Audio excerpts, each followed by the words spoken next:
What's up, guys? This is Ofo, and this is actually an overused battle. This is the first overused battle I've posted on my channel, and this team is a pretty new team. This is, I think, its second match, so it's kind of new.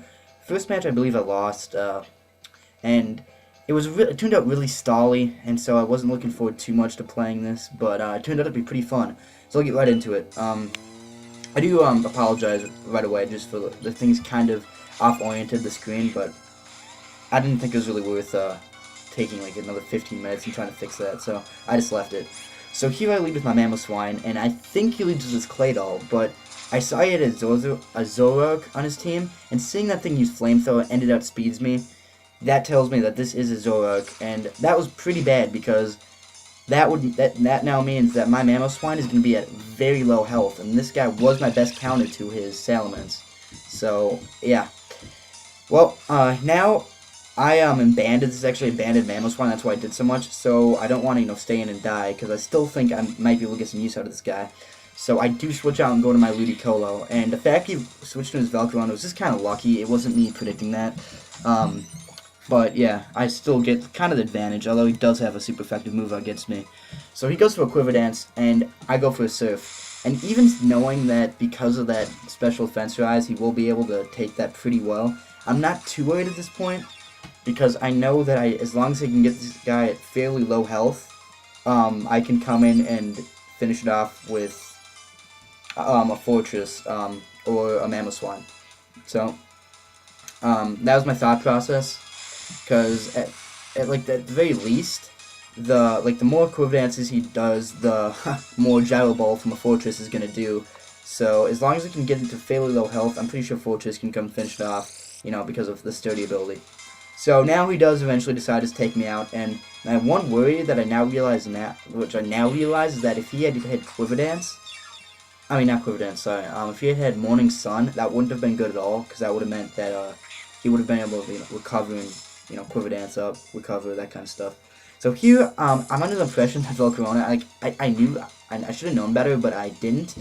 And for some reason I think Velcarona is Fire Flying, so I thought that Ice Shard would be neutral, but now, as soon as I did that, I remembered that he is Bug Flying, which means it's not, Jesus Christ, that's going to be, he's Bug Fire, which means that's going to be not very effective, so that's not good at all.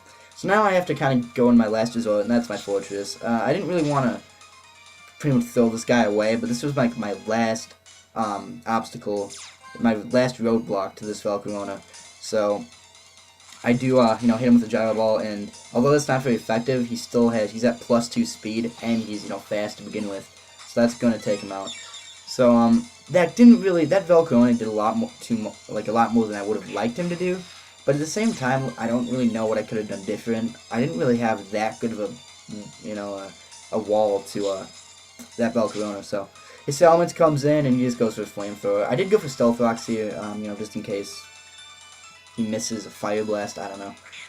So now I go to my Terrakion, and I know I'm probably gonna outspeed because I am Jolly Max Speed, and I do go for a Stone Edge, and that will take out the Salamence, and that's very good because I wasn't sure if a Life Orbed Stone Edge was going to take out this Salamence, but it did. And if it hadn't, I probably would have been able to survive a hit, but it wouldn't have been good.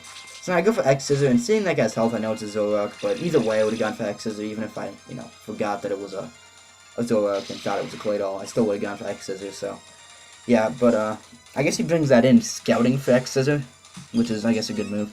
And now he goes to his Machamp, and I know that this Terrakion is going to have use later on, especially for his Aggron.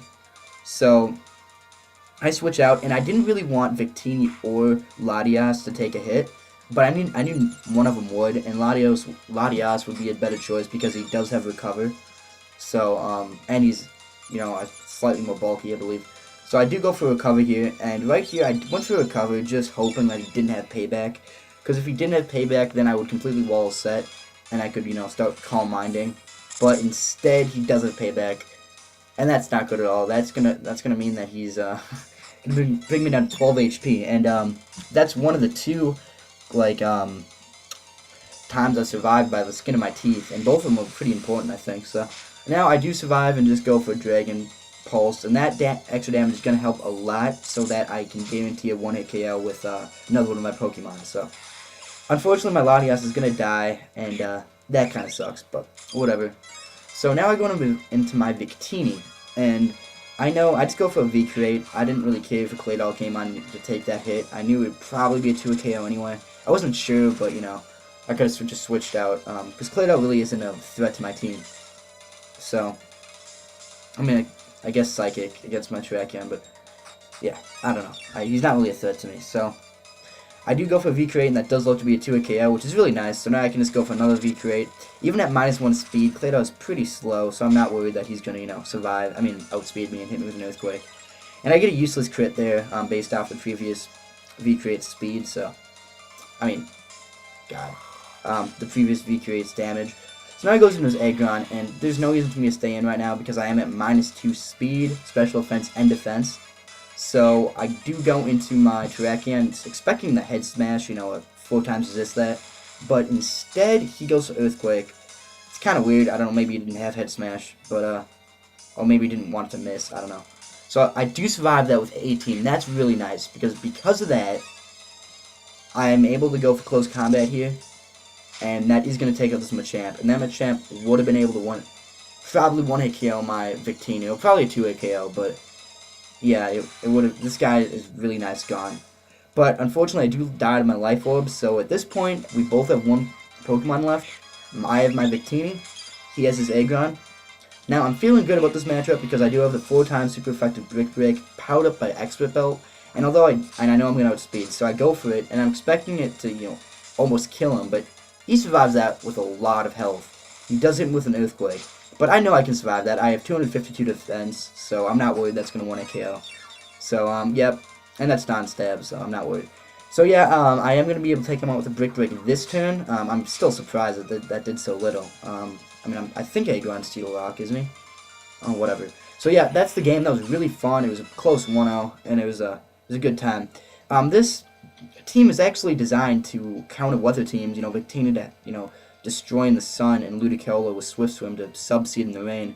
But it didn't really work that way this game, but I still, you know, won. So, yeah, that was really fun, and I had a great time. So, see ya, and this guy's link will be in the description.